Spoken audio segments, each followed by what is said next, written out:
Hi and welcome to Linz Napoleon Shipyard. Today we are doing a action report, a battle report of the action of 13th of January 1797, and that was between HMS Indefatigable, HMS Amazon, and the French 74-gun ship of the line Droits.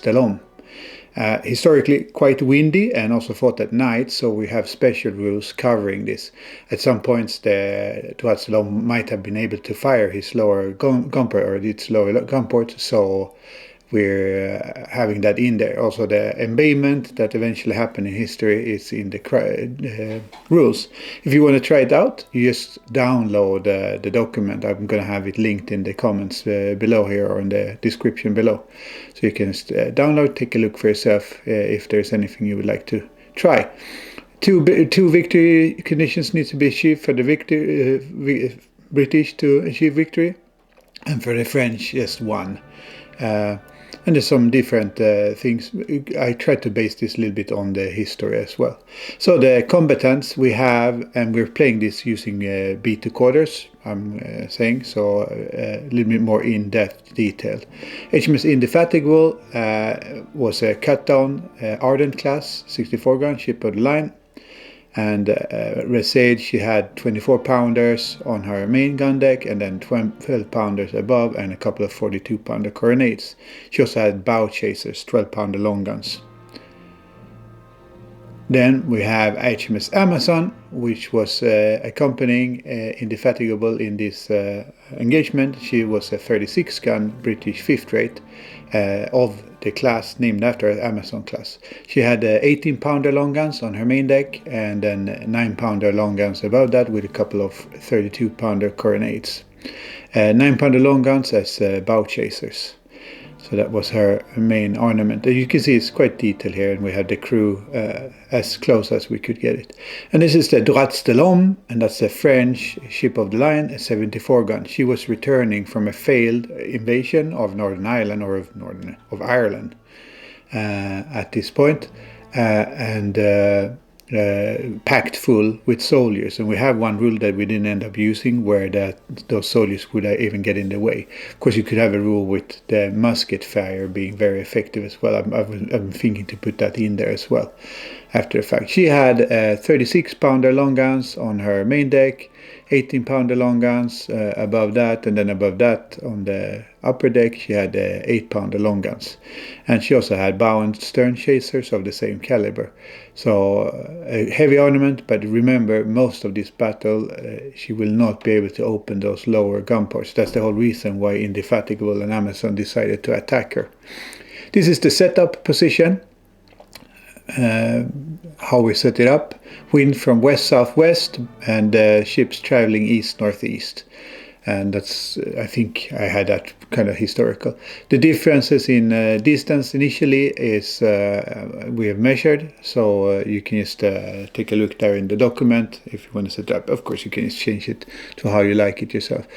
The idea for the French is to maybe maneuver, cripple the British ship and get away, you know, and have more than 60 centimeters in between itself and both the British ship at some point, to achieve a victory condition. I think maybe we moved it to 70. So the British ships, before the whole thing gets embayed, they need to try to cripple or capture Droits. And of course, first they need to catch up. Of course, Indefatigable was pretty good at sailing and also historically would catch up with Droits. So in the first turns here, turn 1 and 2, it's mostly the bow and stern chasers talking here, with actually very little damage. Of course, even if they do full damage with a 12-pounder, there's just 2 of them, so you'll have 24 points of damage. But there is some damage done, and it's slowly shipping away. The British are actually doing the opposite here from what they usually do in history. So they're firing on the masts and the rigging, while the French is actually firing. And I don't know why Marcus chose to do that, but he's firing on the actual hulls. And then we're moving the ships as well backwards as we get to the table edge. We forgot to film turn 4 entirely, which is the most important turn, because that's when Indefatigable caught up and did a whopping 1260 points. All guns hit, all 19 guns hit. It was a super lucky hit and was at close range. So 1260 points of damage with that initial broadside, and firing at the rigging of Droits, doing a lot of damage. She had loaded that dismantling shot as well, so she was like really aiming for the rigging. You can see the main mast here is actually due to cascade and also other damage lost. So from this point, Droits is severely hampered in her maneuvering according to Beacon Quarter rules, with that masts falling over to the leeward side, also away from the wind, and dragging the ship. And so both the British ship have caught up. Actually, you can see Indefatigable sailing past Droits. It's also when you decide to fire, but since you plan ahead and then you move all the ships at more or less the same time. Of course, most of the time we're so close, we're doing this in sections. Here you see the second broadside, really heavy from Indefatigable, and that's actually wasting the rest of the sail and mast on Droits. So now she's more or less a floating, not a wreck, but she has no rigging left. Like there's no mast, there's just stumps, and that's why we swapped the model as well for one of those more wrecked models. She does manage to get in as Amazon here is passing. She gets a broadside in. It is doing 39 points of damage. The low gun parts are close, so she's not firing them. So she basically has the armament of a 18-pounder frigate. And then she managed to open the broadside ports in the following turn, and then gets a better broadside into Amazon, actually causing some surrender points to be dropped and a few hull points. So a lucky broadside, but in the middle of all the unluck. You can see here's the maneuvering and with the wind and everything. That's the thing with B2 quarters, why we really love it, is because there's a lot of maneuvering to get in position and get off, and also the planning. So you might plan in phase 1 to fire a broadside, and then you don't have the opportunity to fire a broadside. Well, tough luck, you plan to fire it at phase 1, right? But now you're in phase 3, you can't fire. Of course, also you need to wait 5 phases before you can fire again.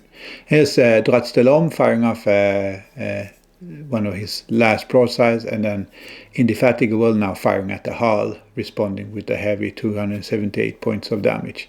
The British, of course, with their modifier is hitting harder, and that's to reflect them firing more often than a French ship, maybe being better trained crews. It's all in the B2 quarter rules, and you know those are nowadays available for free with the app. And so this also in this game here actually I have to say is the final broadside of the game, that because of all that mast loss and everything, Droits has been close to striking here, and this final 330 point broadside firing on the hull makes her strike her colors. So she's below SP at this point. She started with 10. All the ships started with 10 in this battle. We decided to do it that way. But at this point, she has struck her colors, and the British were somewhat more successful than they were historically. You can see here, Indefatigable taken almost no damage. I think maybe she wasn't fired, maybe one hit on her or something, but it wasn't enough to cause any loss of guns or crew, or really. Amazon taking 14% hull damage, and you can see on both her port and starboard side there's some loss of guns, some carronades, some long gun, and so on. Or maybe it's on her starboard side. Yeah, it's their starboard side. There is some loss of guns, and the system tracks this. If you're using the app, it's all tracked in the app and checked. So here's Droits, 8 of 8 sails lost, and of course the masts as well, and then a 19% hull. So yeah, really not that much hull damage, not many guns lost really in the end, because most of the damage was done to the rigging, but that's enough for her to strike. I mean, outcome, I think, not completely as history, but maybe if they were more lucky and managed to wreck the mass of Droits, this might have been the outcome. And of course that would have been so much better for them if they could tow that, or I don't know how they would do it with a struck 74 in bad weather. Not sure, without masts.